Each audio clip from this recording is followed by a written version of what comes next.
What's good, you guys? This is RT of YTSGaming back here again for another video. Today we got Dead Island 2 gameplay impressions. So I guess this guy played Dead Island 2 and he's gonna tell us what to expect. Make sure y'all hit that like button, subscribe if you are new, and let's get into it. I played Dead Island 2 at a special event in Amsterdam, thanks PlayOn for the invite. I played the Santa Monica Pier level, and I think this could turn out to be a great game. Now, I do have some worries though, some question marks. Like, I overall think that you should set your expectations right. I want to talk about that, and also share a ton of new info I learned by talking to the creative director on the game. Even with my limited time hands-on, I do think that Dead Island 2 seems to nail the most important thing, and that is combat. It just feels really good to smash a zombie with a big hammer or slice it with a katana, and the gameplay turned out to be way more tactical than I initially thought. It's smart to focus on one zombie at a time, prepare a heavy attack by holding the right trigger and then hit the enemy when they get close, use your kick or drop kick wisely to keep the enemies away from you, as you can get easily overrun when multiple charge your way. I was using the environment to control the battlefield, and I thought that firing a gun felt pretty great as well. It's a bit floaty, it doesn't feel as heavy as some of the melee weapons,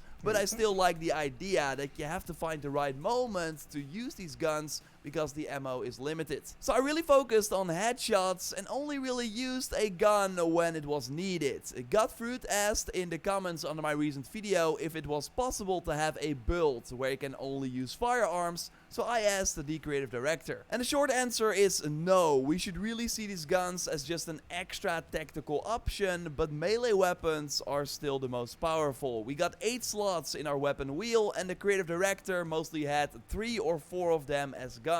Now, there are mods you can put on an assault rifle or pistol, for example, that makes getting ammo a bit easier, but for example, only using guns will be really hard for a full playthrough, as it's mostly a melee focused game. And I also found during my play session that actually combining both ranged and melee weapons was the best tactic. One of the bosses could regenerate health by eating corpses, so I was stunning him with my shot claws so he could not get away, and then when he would run away, I shot him to quickly make him stop regenerating health. I sadly have no footage of it. It was against the clown though, we did see in previous trailers, but really during this fight I had to use all my weapons and tools in order to succeed. So I was also using throwables like a Molotov to deal damage over time, and I really like how these tools have a cooldown, so the moment you find them, you always have them, but you have to wait a bit before you can use them again. I think it's a cool system. And by the way, if you like the video so far, then don't leave a like on it and subscribe, as I plan to do a full review and tips and tricks on the game as well.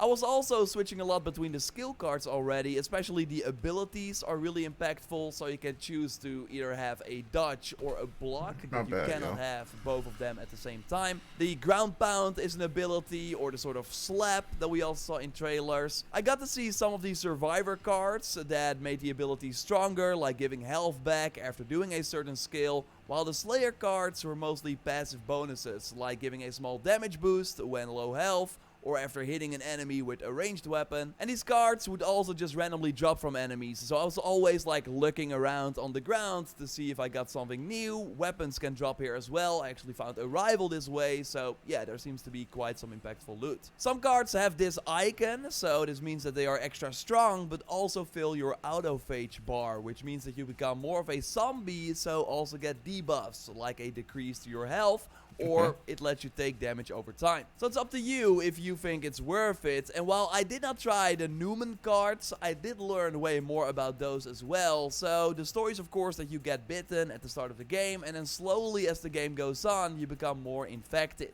This gives you access to the Fury mode, an ultimate ability that lets you go crazy on zombies for a limited time. And with the Newman cards, you learn new attacks based on things that Apex variants in the game can do, like Spit Caustic, or you can regenerate health while in the Fury mode, and way more. Like, there seem to be quite some cards and combinations, but I do worry that we will quickly find the best loadout and then just end up all using that. Like, I'm not sure if there will be a ton of builds possible, or if you are pushed to try different things if you found the playstyle that works for you. And same for the weapons. Like, it was really fun to switch between all the things in my arsenal in the demo, because I was using them all for the first time, but I do worry that there's not a big enough, like, selection of weapons to keep it interesting 10 to 15 hours in. That you also here find the best mod and weapon combination and just use that throughout the whole game. Hope I'm wrong though, hard to say after this short play session. That's something I hope to figure out during the review process. If you have any questions that you would like to have answered in that review, by the way, drop it in the comments. John asked about the durability under my previous video, and yes, weapons can break in Dead Island 2, but when they do, you will not throw them away, but can just repair them and use them again. So the durability is more in the game to push you to try multiple things in your arsenal instead of just using one weapon.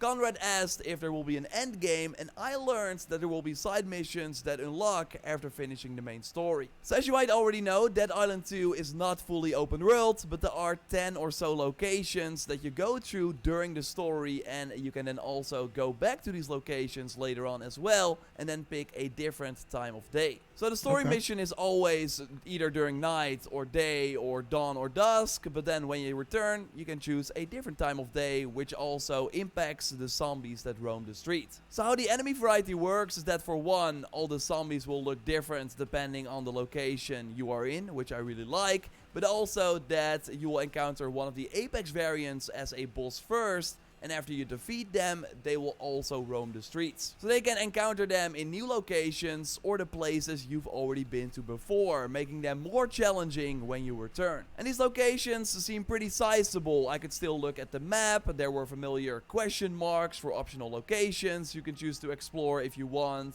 which then might lead to a side quest or give you special loot. Like another thing you will be doing near the end of the game or after the story is hunt for certain zombie parts to craft powerful mods for your weapons. You get these parts from special Apex variants, and it also sometimes requires you to cut off a certain limb in order to have that specific part drop. It's kind of like Horizon or Monster Hunter. Now, of course, I haven't played around with this feature yet, but I think it could be cool. Like, there does at least seem to be stuff you can do after finishing the main quest. I also asked about New Game Plus that JJ Jr. was curious about as well, and Dead Island 2 will not have it at launch, but they are looking into all kinds of stuff as they're already working on DLC for the promised season pass. A photo mode is also something they're looking into, although not 100%.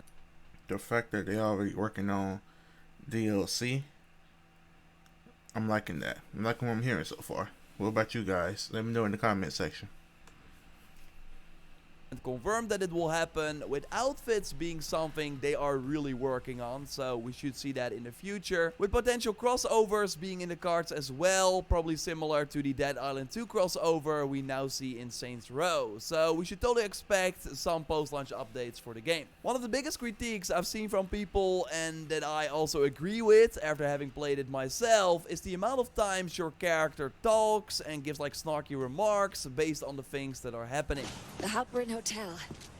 You can check out anytime you like, but you can never leave. These are not very funny and they just happen way too frequent. Well, I now learned that you can actually completely turn these dialogue off if you want, so your character will be completely silent, which is great. We got someone asking about the FOV slider on console, and yes, the game will have that at launch, which is awesome. And it should also run at 60 FPS on the next-gen consoles, although I played the game on PC. Kesha asked about difficulty modes, and the answer is no, there are none. Everyone plays on the same difficulty, with zombies always being around your current level, and the creative director said that you can make the game more difficult if you want by turning off the UI. So then you really have to read your enemy without getting any visual cues. But yeah, the answer is basically no, there are no difficulty modes. The game will also not be more difficult when playing in 2-player or 3-player co-op, so it will basically be way easier if you go through the game with a partner or with 2 friends. I only played single player and will likely experience the game mostly solo, but yeah, I still think it's good to know. It's overall weird though that we still haven't seen any co-op gameplay whatsoever, so fingers crossed that it actually works. Like again, I think we should go into this game with our expectations right. I think it will be a fun zombie melee title going through beautiful looking locations that you will probably play for a week or two, then you've done everything and then you might not return, or maybe when big updates drop. I just don't expect it to reinvent the wheel at all or have an exciting story. I haven't seen anything that I respect him keeping it real. Some people be like, well, this game's gonna be breathtaking. It's gonna do this, do that. I respect that he's keeping it real. At that. So that's at least how I'm going to approach the game. And to be honest, I'm pretty excited to play through the full game because that combat feels so great. So I hope I can get an early code and prepare a review. I also have plans for spoiler-free tips and tricks around the release, so totally subscribe to not miss that. A like would of course be really awesome. Alright. So what I'm getting at from what he just said, have pretty much medium expectations. I'm not gonna say low expectations because me personally, for what I've seen on the last reaction, I'm already hyped. But have medium expectations. Don't expect this game to be too great just yet. But I do, me personally, I expect it to be way better than Dying Light. Cause that shit was ass. I'm not gonna lie to y'all. And if you end up liking that game, shout out to you. But my thing is about this game, I just hope it doesn't hit the Saints Row category. That the hype just that everybody just be like so hyped up about it, and then when game come out, it just underwhelming. But everything I'm hearing so far is good. So other than that, let me know in the comment section what you think about the game. And if you're going to be playing it on a release date, because I will, and I will be making content for it. But I'll catch you guys on the next video. If you made this far, you are a real one. Make sure you hit that like button and also subscribe for more videos.